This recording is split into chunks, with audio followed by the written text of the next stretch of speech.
Shalom, hermanos. Es un honor estar acá de nuevo compartiendo la palabra, compartiendo la parashá esta semana.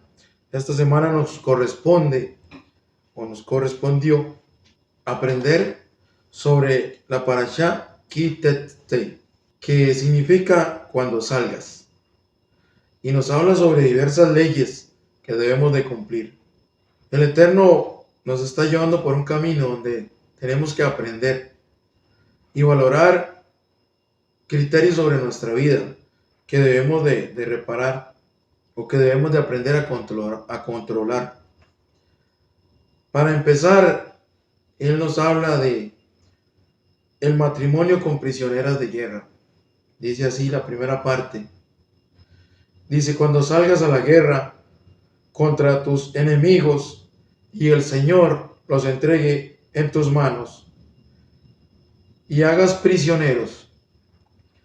Dice que si ves una mujer hermosa ahí y la quieres tomar como prisionera, debes de llevarla a tu campamento y allí deberás guardar un tiempo para ella, deberás tenerla ahí, deberá raparse, dice, deberá cortarse las uñas, deberá quitarse el vestido que tenga y ponerse ropa de prisionero. Lo dice así para que tu pensamiento, tal vez cuando la viste hermosa, te envaneciste, pero el Señor está trabajando durante ese tiempo contigo tu carácter, contigo tu paciencia, contigo que muchas veces la belleza entra por la vista y realmente lo que sentías no era ese sentimiento de amor como el Padre lo manda. Por eso dice que debes de guardar ese tiempo para que ella haga su luto y la puedas ver y entender tal y como es, para que puedas ver su belleza interna o realmente veas cuál era tu sentimiento hacia ella en el momento que la tomaste prisionera o que el guerrero la tomaba prisionera. También nos habla sobre la primogenitura. Dice el derecho del primogénito y cita el caso de un hombre que tenía dos mujeres y a una la amaba y a otra la aborrecía. Y resulta que su primer hijo, su primogénito, era de al que él aborrecía, de la mujer que él aborrecía. Y al que amaba, cuando llegó el momento de darle su herencia, el Eterno le recuerda que su primogénito era el hijo de la mujer al que él aborrecía. Y entendemos que su primogenitura tiene que ver con su primer hijo, el que él tuvo en su juventud. Recordemos que los primogénitos iban a ser entregados al Señor, entregados a Adonai para alabanza, para honra, para trabajar en el templo. Pero el Señor escogió a los levitas para que lo hicieran. Entonces los primogénitos adquirieron su derecho de una doble porción de bendición en su herencia.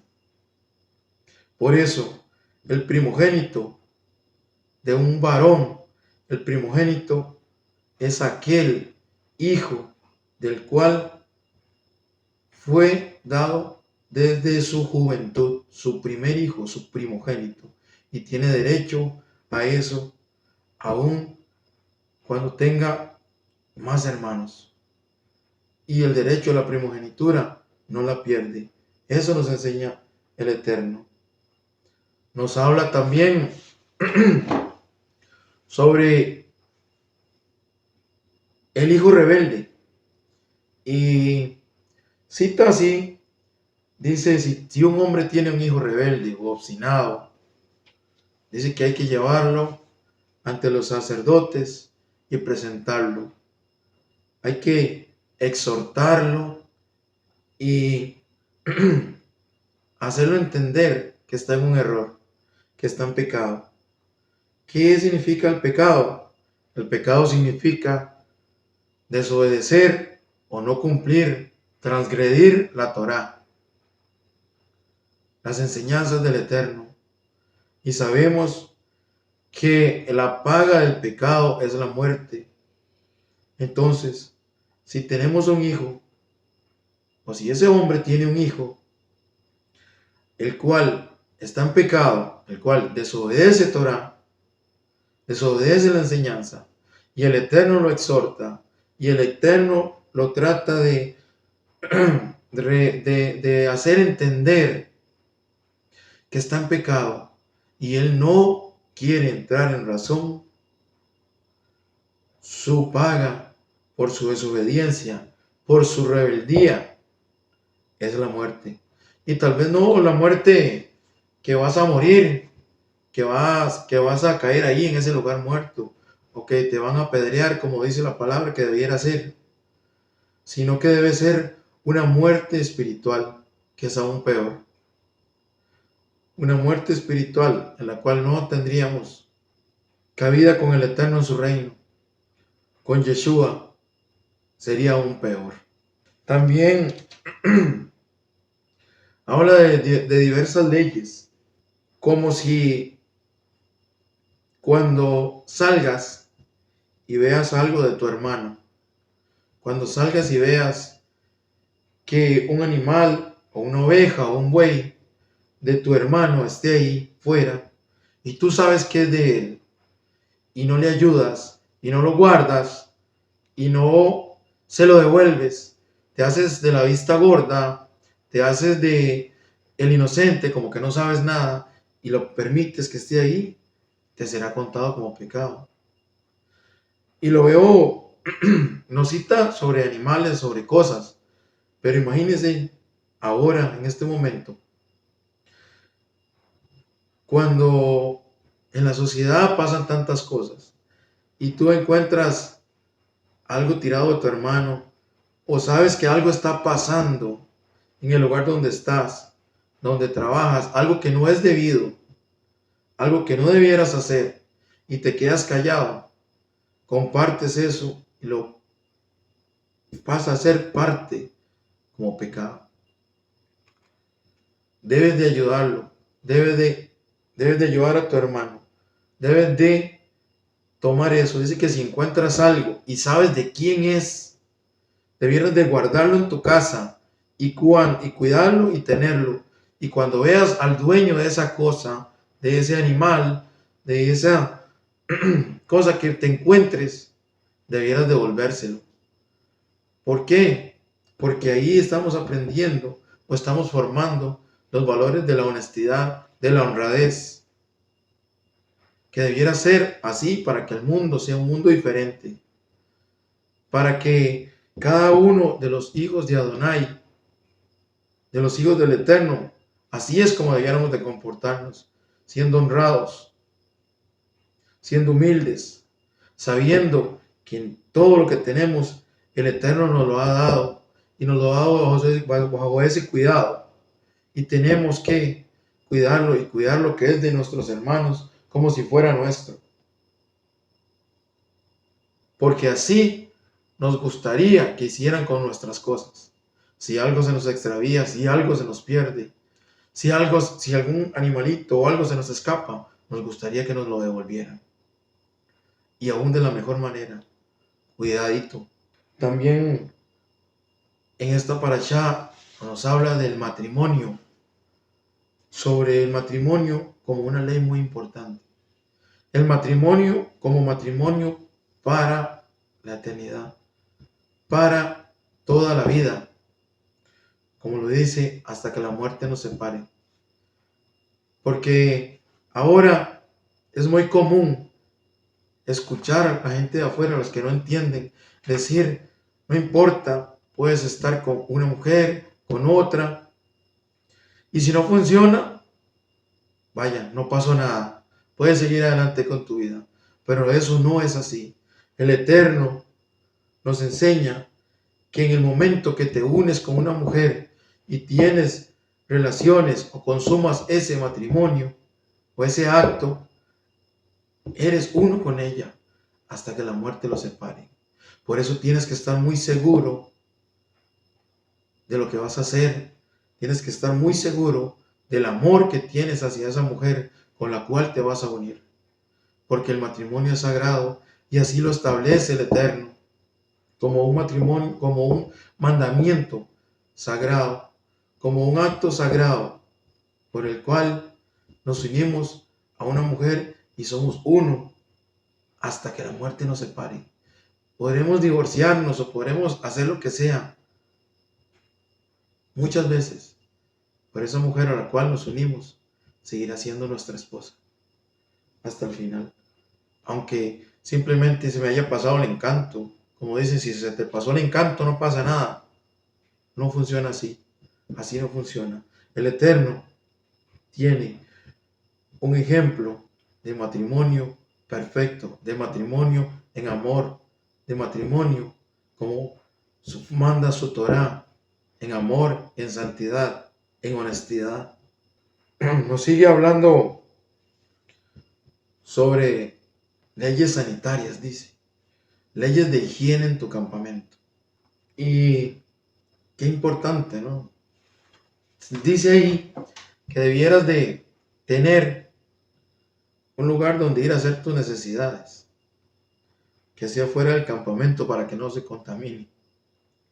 Explícitamente así lo dice, pero yo creo que muchas veces contaminamos nuestro campamento o permitimos que nuestro campamento se contamine con cosas indebidas que no debemos hacer, con cosas que compartimos que no están bien. Y eso debemos de sacarlo de nuestro campamento. Nuestro campamento es nuestro hogar, nuestra casa, nuestra familia. Debemos de quitarlo de ahí y sacarlo, guardarlo y recordar sobre todo que nuestro campamento es el lugar donde el Eterno se pasea, donde el Eterno nos visita, donde el Eterno está en medio de nosotros. Por eso debe ser un lugar puro, sin inmundicia, sin nada que lo ensucie, sin nada que lo haga mal, para que el Eterno pueda venir y encuentre algo y se alegre de estar con nosotros. Habla sobre leyes misceláneas, dice leyes misceláneas. Dice, si un esclavo huye de su amo y llega y te toca la puerta, debes de abrirle y cuidarlo y tenerlo en tu casa y tenerlo ahí, que tenga igual tus cosas como tú y que comparta contigo todo lo que tienes. Dice que ningún hombre o mujer de la congregación de los hijos de Israel debiera de prostituirse. Y yo lo entiendo como que la prostitución no es solamente el acto de vender nuestro cuerpo, es el acto de tomar las cosas del Señor en vano, de tomar las cosas malas y dejarlas entrar en mi vida, de saber que tengo negocios o que hacemos negocios, la gente lo hace como negocios indebidos, como cosas que no tiene que hacer, como cosas que están mal. Ningún hombre o mujer de la casa de Israel debería llevar ofrendas del fruto de la prostitución, o sea, del fruto de esos negocios que hacemos malos. No deberíamos de presentar ninguna ofrenda ante el Eterno, no deberíamos de presentarnos ante Él. Y nos dice que, más adelante nos cita que dice que cuando prestes a tu hermano no debieras cobrar intereses, no debieras de ganar ninguna recompensa sobre cuando ayudas a tu hermano, porque es tu hermano, es lo que es tuyo, es de él, porque el Eterno nos lo dio a ambos para que lo tuviéramos. Y si yo lo puedo compartir con mi hermano, con él, ¿y quién es mi hermano? Es aquel que comparte, que cree los mismos pensamientos conmigo, que comparte la Torá y la practica. el que está hombro a hombro, y estoy seguro que Él va a hacer lo mismo conmigo, porque entiende que el Eterno nos ha dado todo y no es nada es nuestro, sino para que crezcamos juntos y todos estemos bien. El Padre esta semana nos habla entonces sobre confianza. ¿Cuál es nuestra dirección o cuál es nuestro fundamento cuando salimos a la guerra? ¿Cuál es a la guerra que Él nos manda? Porque Él entrega, cuando Él nos envía a la guerra, entrega a sus enemigos delante de nosotros y nos los entrega en sus manos. Habla de primogenitura. Tu hijo, el primogénito, tiene mucho valor. Habla sobre el matrimonio como un decreto o como un mandamiento eterno, el cual tienes que estar muy seguro cuando lo hagas, porque es la unión entre un hombre y una mujer consumado para gloria de Adonai. Nos habla de limpieza en nuestro campamento. Nos habla de que nuestro campamento debe ser puro. Nos habla de que nuestras ofrendas deben ser puras delante de Él, que los hijos del Eterno no se prostituyen, no andan en malas cosas, no andan en malos negocios, y que es por sobre todas las cosas, nuestro hermano y las cosas que tenemos, el Eterno nos los ha dado para que podamos compartirlas con cada uno de ellos y darle la honra y la gloria al Eterno. Muchas gracias, hermanos. Espero que les haya servido esta enseñanza y al igual que yo, sigamos formando un carácter conforme al Eterno, conforme a la ley, a las enseñanzas que Él nos da para poder forjar nuestra vida, nuestra familia, y que Él se glorifique entre nosotros y su bendición esté sobre nosotros cada día en todo lo que hagamos. Shalom, shalom. Amén.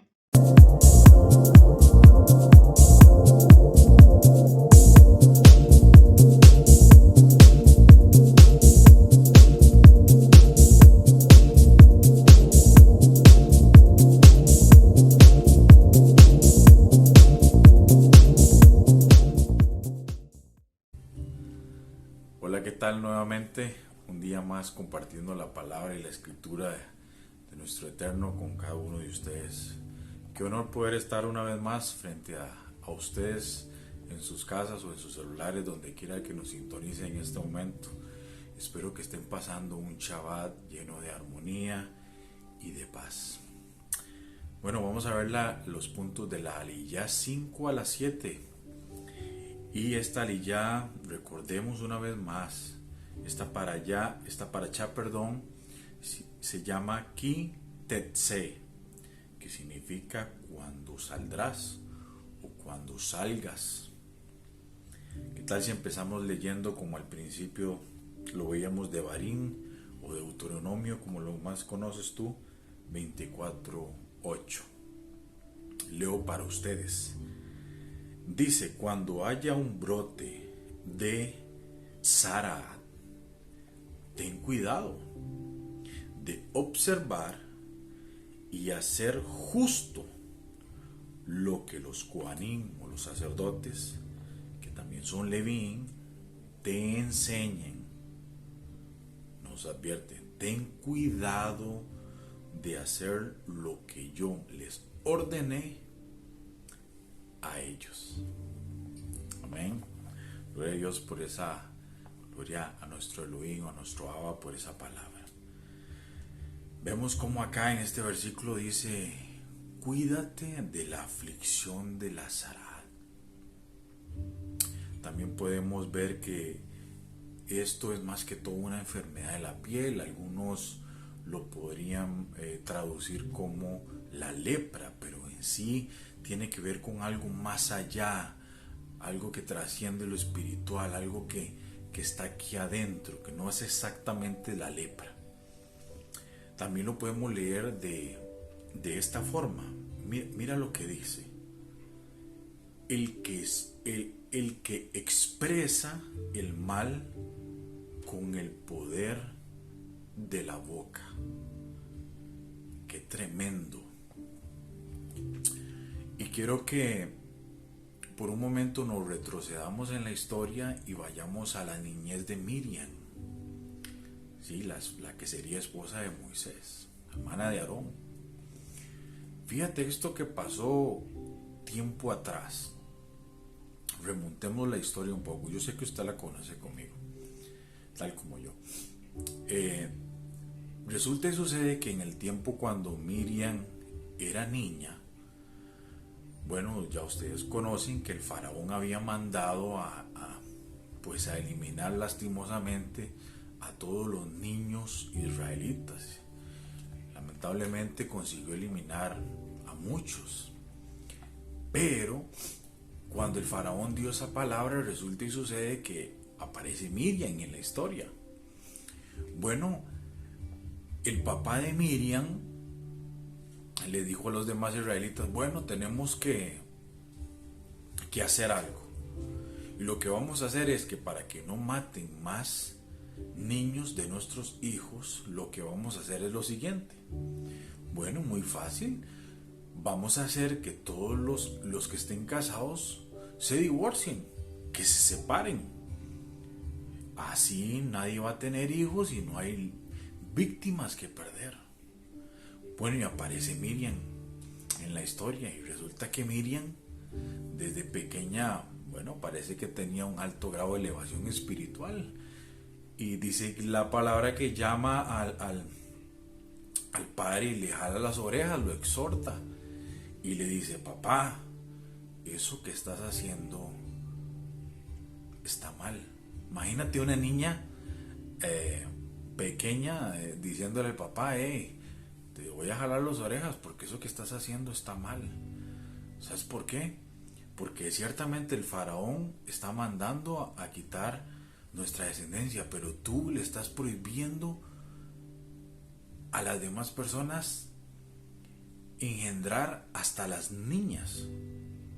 Bueno, ¿y esto qué tiene que ver con lo que estamos hablando?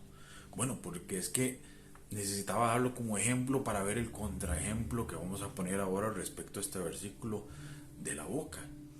Al inicio, Miriam hizo una gran proeza, pero veámoslo rápidamente. Luego, cuando estaba más adulta, resulta que por su boca pecó. ¿Y qué pasó? Bueno, habló mal de Moisés con Aarón y le sobrevino esto que dice la palabra, la Zarat. Y esto tenía que ver con algo más que todo espiritual. Luego Miriam de adulta fue castigada por hablar de Moisés.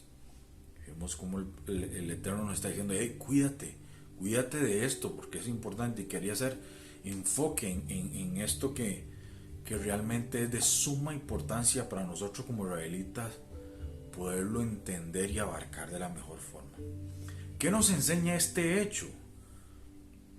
Bueno, cuando el hombre toma caminos torcidos y sus labios y su lengua empiezan a hablar palabras malas, mira lo que pasa. La Shekinah, esa presencia divina, nos abandona. Nuestra alma nos abandona y quedamos siendo, perdón la palabra, simples animales. Una vez que la Shekinah, esa presencia divina del Señor, nos abandona y nuestra alma se va por causa de nuestra boca, ¿qué diferencia hay entre un animal y un ser humano que no tiene alma ni espíritu? ¿Te lo preguntas? Esto es lo que quiere decir acá. También con nuestras palabras podemos construir mundos o también derribarlos.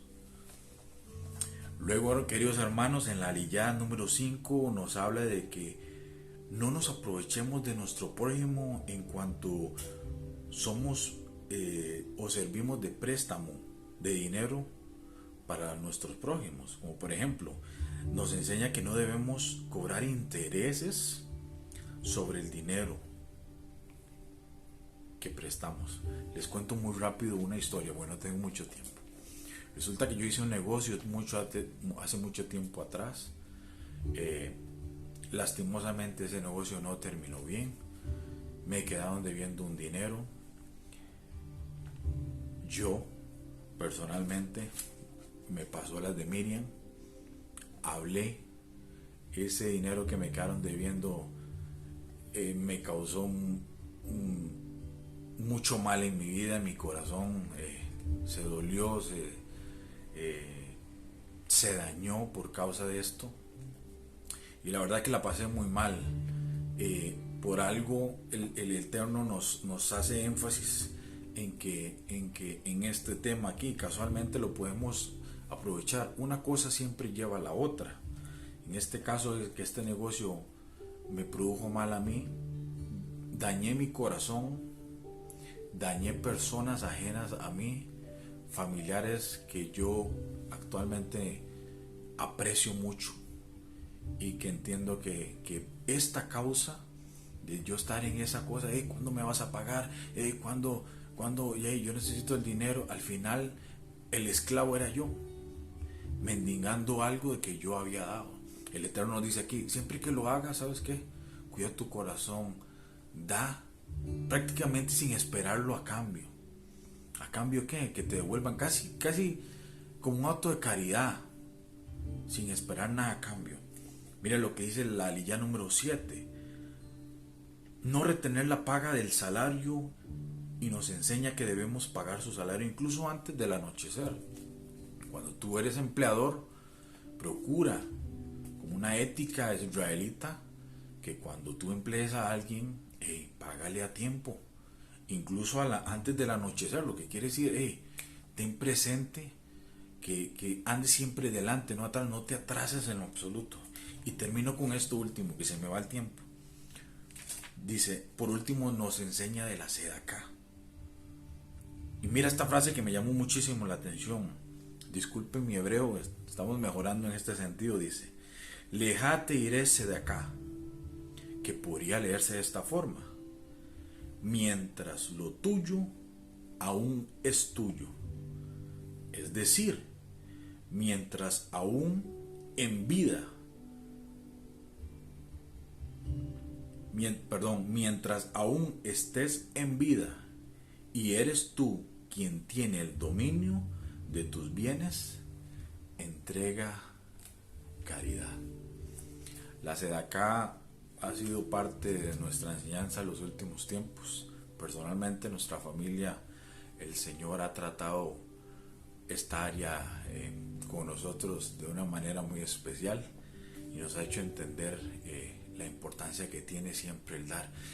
En esta vida, ahora, no es, o algunos dirían, no lo dejes a testamento para que otro lo haga, no. Aprovecha este tiempo que tienes vida y que eres un administrador de lo que el Padre ha depositado en tu vida, para siempre emitir una semilla que puede cambiar el mundo de una persona, literalmente. Y quiero dejarte esto: aún no tuvieses nada que dar, tienes algo muy importante que el Señor ha depositado en tu vida. ¿Y sabes qué es? El amor. La Torá se resume en amor. Si aún no tuvieses dinero o alimento que darle a alguien, ¿sabes qué? Le puedes dar amor a esa vida. Le puedes dar un abrazo. Le puedes dar una palabra de aliento a una persona que en cualquier momento la puede necesitar. Espero que sigas disfrutando de este Shabbat y te dejo ahora con la Haftará con nuestra querida Marisa Valverde desde Grecia. Shabbat Shalom. Shalom, shalom, amados. Continuamos aquí desde Oceana, Costa Rica, y yo voy a hablarles a ustedes acerca de la Haftará de la Parashá de esta semana. Y se encuentra en Isaías 54, del 1 al 10. Me voy a permitir leer para ustedes. Dice: regocíjate, oh estéril, la que no daba luz, levanta canción y da voces de júbilo, la que nunca estuvo de parto, porque más son los hijos de la desamparada que los de la casada, ha dicho Adonai. Ensancha el sitio de tu tienda y las cortinas de tus habitaciones sean extendidas. No seas escasa, alarga tus cuerdas y refuerza tus estacas, porque te extenderás a la mano derecha y a la mano izquierda, y tu descendencia heredará naciones y habitará las ciudades asoladas. No temas, pues no serás confundida, y no te avergüences, porque no serás afrentada, sino que te olvidarás de la vergüenza de la juventud, y de la afrenta de tu viudez no tendrás más memoria. Porque tu marido es tu hacedor, Adonai de los ejércitos es su nombre, y tu Redentor, el Santo de Israel, Elohim, de toda la tierra será llamado. Porque como mujer abandonada y triste de espíritu, te llamó Adonai, y como a la esposa de la juventud que es repudiada, dijo el Elohim tuyo. Por un breve momento te abandoné, pero te recogeré con grandes misericordias. Con un poco de ira escondí mi rostro de ti por un momento, pero con misericordia eterna tendré compasión de ti, dijo Adonai tu Redentor. Porque esto me será como en los días de Noé, cuando juré que nunca más las aguas de Noé pasarían sobre la tierra. Así he jurado que no me enojaré contra ti ni te reñiré, porque los montes se moverán y los collados temblarán, pero no se apartará de ti mi misericordia, ni el pacto de mi paz se quebrantará, dijo Adonai, el que tiene misericordia de ti. Esta palabra es una promesa maravillosa. Sabemos que esta profecía le es dada al pueblo de Israel, pero recordemos que Adonai le dio la promesa a Abraham de que su descendencia sería como el polvo de la tierra y como las estrellas del mar. ¿Por qué entonces aquí la llama a Israel la estéril, la que no daba a luz, la desamparada, cuando Adonai prometió estar siempre con ella y nunca se ha alejado del pueblo de Israel? Para saberlo, necesitamos recordar que al llegar a la tierra prometida, las 12 tribus se dividieron en 2 reinos. El reino del sur se llamó Yahudá, o Judá, que conservó el trono de David, bajo el reinado de Roboam. Aquí permanecieron 2 tribus, Judá y Benjamín. Así quedó que el hijo de Salomón, Roboam, reinando sobre Jerusalén. Las otras 10 tribus quedaron del otro lado del Jordán, y se lo conoce como la tribu del norte, cuya capital fue Samaria, donde quedó reinando Jeroboam, y que se le conoció a este pueblo o a estas 10 tribus como Israel, o al que Adonai también llama Efraín, por habérsele dado a él la progenitura en los hijos de José, al bendecirlo Jacob como el primogénito. La historia dice que Jeroboam se dijo: ahora el reino podrá volver a la casa de David, si este pueblo sigue subiendo para ofrecer sacrificios en la casa de Yahweh en Jerusalén. Esto es porque a pesar de que las 10 tribus estaban del otro lado del Jordán, debían subir a adorar a Jerusalén. Pero entonces Jeroboam meditó y pensó y dice: si ellos siguen subiendo a adorar allá, el corazón de este pueblo se volverá a su amo Roboam, rey de Judá, y me matarán, y volverán a Roboam, rey de Yahudá. Así que el rey tomó consejo e hizo 2 becerros de oro, el rey Jeroboam. Y le dijo al pueblo: ustedes han estado subiendo a Jerusalén por mucho tiempo, pero aquí tienes a tu Elohim, oh Israel, que te hizo subir de la tierra de Egipto, de Misraim. Levantó un becerro en Betel y el otro lo puso en la ciudad de Dan. Resultó ser, por supuesto, un gran pecado contra Adonai, porque el pueblo iba a adorar a un becerro en Betel y al otro en Dan. También hizo lugares de culto en los lugares altos y nombró sacerdotes de entre la gente común, que no eran descendientes de Leví. Colocó en Betel a los sacerdotes de los santuarios que había nombrado para sacrificarles a los becerros que había hecho. Y Jeroboam instituyó una festividad el día 15 del mes octavo en imitación a la festividad que había en Judá. Y de esto lo podemos ver en Primera de Reyes 12, 25 al 32. Así, la tribu del norte, conformada por las 10 tribus, se prostituyó. Poco a poco fue abandonando a su Dios Adonai, fue dejando sus mandamientos y se fue convirtiendo en los mismos pueblos a quienes ellos imitaban. El Eterno ya había tenido suficiente. El profeta Oseas describe a Efraín como mezclado con los demás pueblos. Ellos querían ser solo como cualquier otra nación, en lugar de seguir a su único tesoro, Adonai. Así que ellos obtuvieron lo que ellos pidieron. Su castigo actualmente fue llegar a ser pueblos gentiles.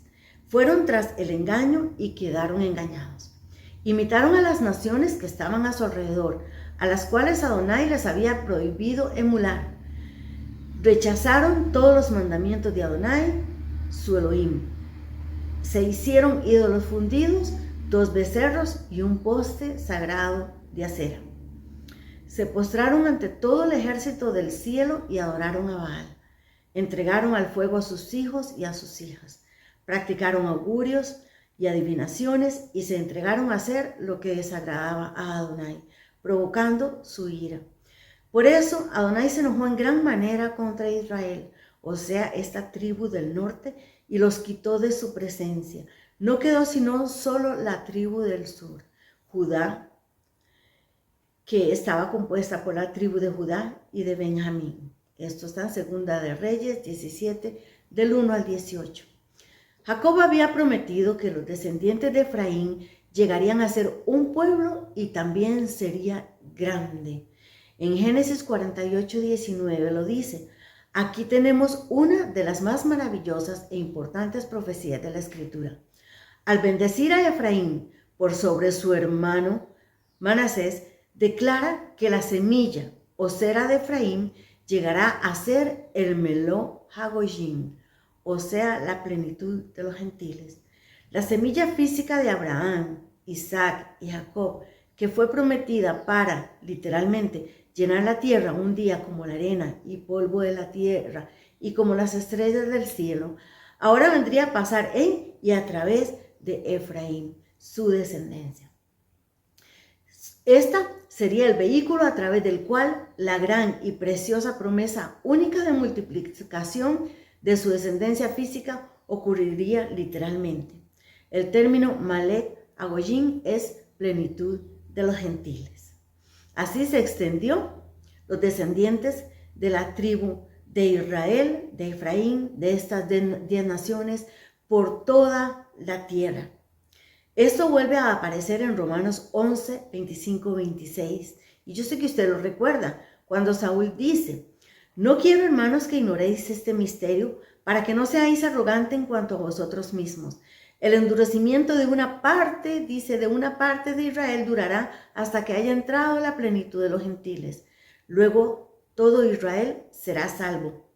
Como está escrito: vendrá de Sión el libertador, que apartará de Jacob la impiedad, y este será mi pacto con ellos cuando yo quite sus pecados a través de nuestro Mashiach Yeshua. Así que en cuanto al evangelio, sigue diciendo Pablo, son enemigos por causa de vosotros, pero en cuanto a la elección, son amados por causa de sus padres, porque irrevocables son los dones y el llamamiento de Dios. O sea, que este pueblo, aunque se había vuelto un pueblo gentil y se había extendido por todas las naciones, seguiría siendo el pueblo de Dios, porque Él lo había prometido. Y como dice Pablo, son irrevocables los dones y es irrevocable el llamamiento de Dios. Judá también desobedeció y fue llevado a un exilio, aunque una parte se arrepintió y regresó a la tierra prometida. Ellos conservaron su identidad hasta la fecha. Pero las tribus del norte se asimilaron con otras naciones y la mayoría de ellos perdieron su identidad completamente. Pero Adonai nunca se olvidó de ellos. Cuando Yeshua pagó nuestro rescate en el cumplimiento del tiempo, según Gálatas 4:4 nos dice, lo dicho por el profeta Oseas de no aceptado había terminado y era solo cuestión de informar a los israelitas esparcidos de que ellos podrían regresar a casa. Y esta es la gran noticia. Esos descendientes de Efraín, esos israelitas, esa descendencia esparcida por todo el mundo, son llamados ahora a regresar a casa, a regresar a sus raíces, a regresar y recuperar su identidad como pueblo de Dios. Es lo que Yeshua envió a decir a sus apóstoles, lo que le dijo a sus apóstoles, lo que los envió a hacer, cuando les dijo, los haré pescadores de hombres. Ezequiel 37 del 15 al 19 nos dice, vino a mí palabra de Jehová diciendo. Esta es una profecía de este regreso a casa de estos descendientes de Efraín esparcidos por todo el mundo, que está en Ezequiel. Dice, hijo de hombre, toma ahora un palo y escribe en él para Judá y para los hijos de Israel sus compañeros. Para Judá, las 2 tribus del sur, y para Israel sus compañeros, las 10 tribus del norte, esparcidas por toda la tierra, quienes habían perdido su identidad. Toma después otro palo y escribe en él para José, palo de Efraín, y para toda la casa de Israel sus compañeros. Júntalos luego el uno con el otro, para que sean uno solo, y serán uno solo en tu mano. Y cuando te pregunten los hijos de tu pueblo diciendo, ¿no nos enseñarás qué te propones con eso? Diles, así ha dicho Adonai el Señor. He aquí, yo tomo el palo de José, que está en la mano de Efraín, y a las tribus de Israel, sus compañeros, y los pondré con el palo de Judá, y los haré un solo palo, y serán uno en mi mano.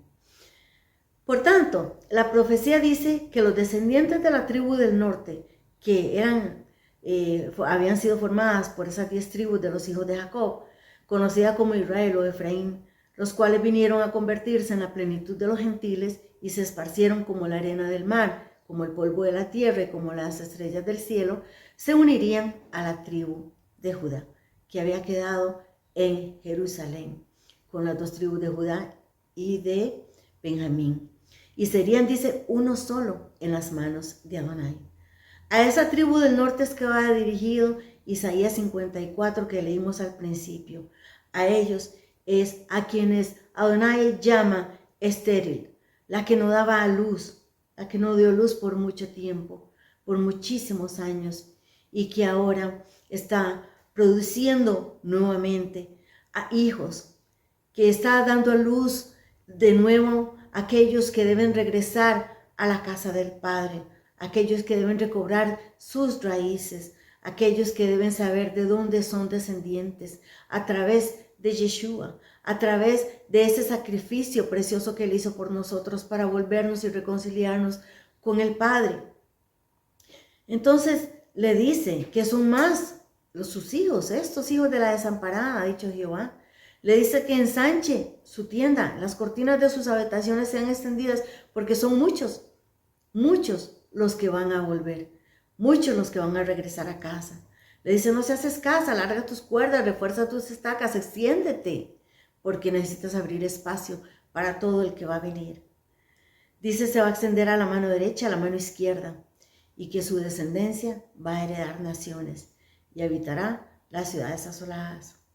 Dice que ya no va a ser confundida más, que no debe avergonzarse porque no será afrentada más, sino que se va a olvidar de la vergüenza de su juventud. Esos primeros años que abandonó a Adonai, que se alejó de él, que se mezcló con otras naciones que no adoraban a Adonai. Y le dice, y de la frente de tu viudez no tendrás más memoria, porque ha sido viuda por muchos años, por mucho tiempo, porque dejó a su Redentor Adonai. Y le dice ahora que tu marido es tu hacedor, Adonai de los ejércitos.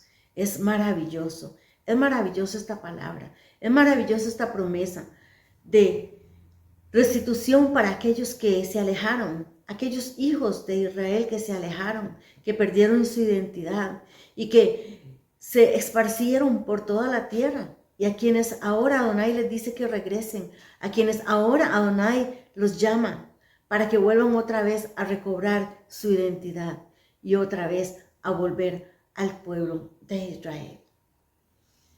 Espero que esta palabra les haya bendecido y shalom, shalom para todos ustedes y sus familias. Hasta pronto.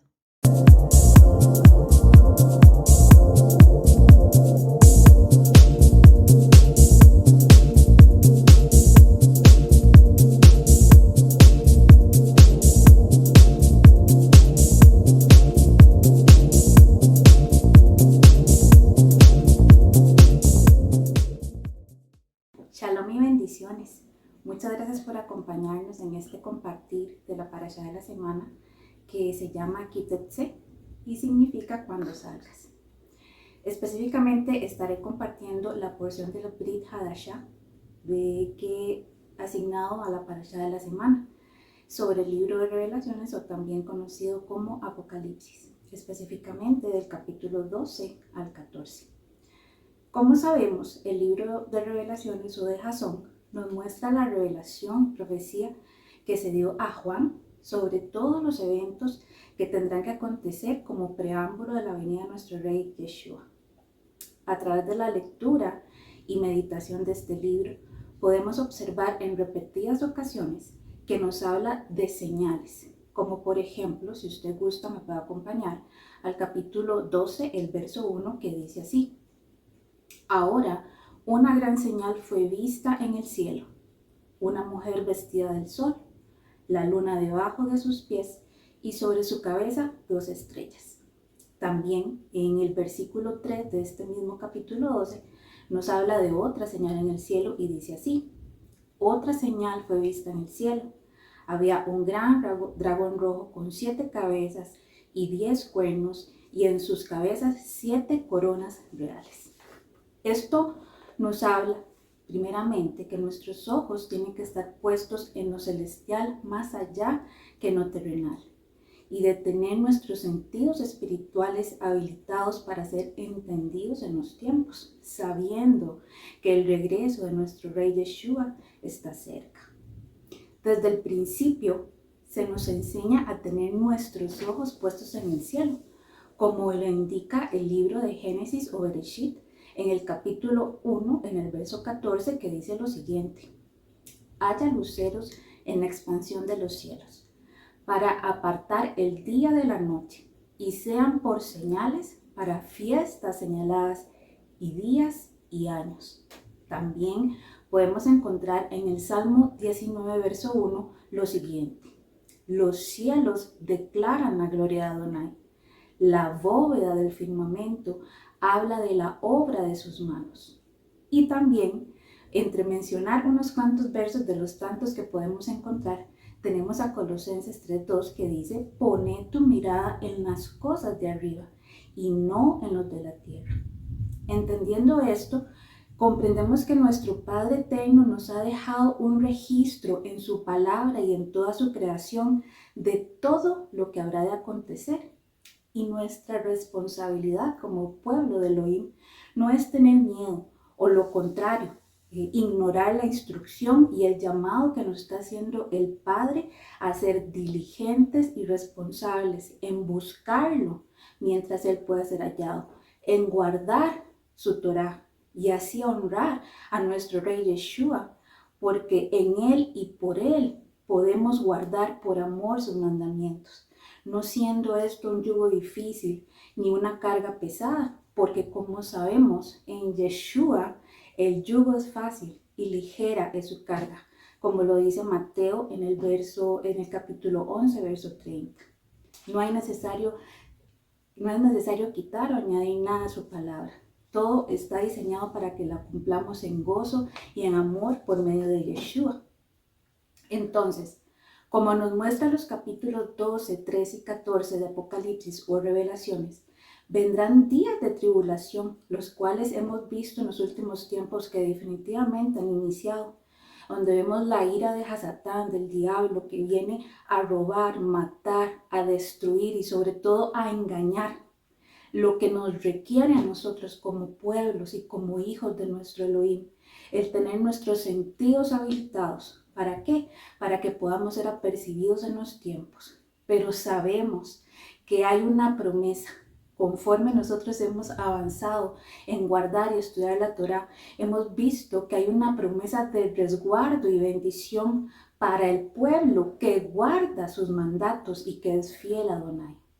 Entonces, no nos dejemos engañar por esta falsa tranquilidad post-pandemia, en donde parece que todo volvió a la normalidad, en donde se ve cómo las personas estaban urgidas de volver a sus deseos y pasiones más allá de volver su corazón a Adonai. Si en algo debemos estar enfocados en este tiempo, es en buscar a nuestro Padre Eterno mientras pueda ser hallado, en guardar su Torah, en dejar que la luz de Yeshua fluya a través de cada uno de nosotros para que todos aquellos que tienen que ser añadidos en este tiempo lo sean, y con ellos familias enteras para la gloria de su nombre. Si es importante que nosotros meditemos en algo, es que todo aquello que decidamos hacer, pero también que no decidamos hacer en este tiempo, tendrá una consecuencia por la cual tendremos que rendir cuentas ante nuestro Padre eterno. No nos esperemos hasta que los tiempos sean lo suficientemente malos para volver nuestro corazón al Padre, para decidir comenzar a guardar sus mandatos y honrar el nombre de Yeshua. El tiempo es hoy, y no por temor de lo que está por venir, porque estamos bajo la promesa del resguardo de la bendición de nuestro Elohim, sino por amor a su nombre. Ese es el tiempo en que el amor verdadero, que el Padre mismo nos indica su palabra en el libro de Juan: si me amas, guarda mis mandamientos. Este es el tiempo de levantarnos, no por temor, sino por amor. Y así como lo dice Apocalipsis 14:12, aquí es donde la perseverancia es necesaria por parte de los Kiddushim, o los israelitas de Adonai, los que guardan los mandamientos de la Torá de Elohim y la emuná en Yeshua. Es aquel el que persevera hasta el fin, amado hermano, el que será salvo. Es aquel que se mantenga firme hasta el fin, el que será salvo y alcanzará salvación y reinará juntamente con Yeshua. No hay un camino ancho ni hay un camino fácil para llegar. Es un camino angosto, pero de amor a su nombre. Y por eso ese es el tiempo que debemos ser esforzados y valientes por amor a su nombre. Espero que este mensaje haya sido de bendición para sus vidas y deseo que la gracia y la misericordia de nuestro Elohim los sigan cada día de sus vidas. Bendiciones.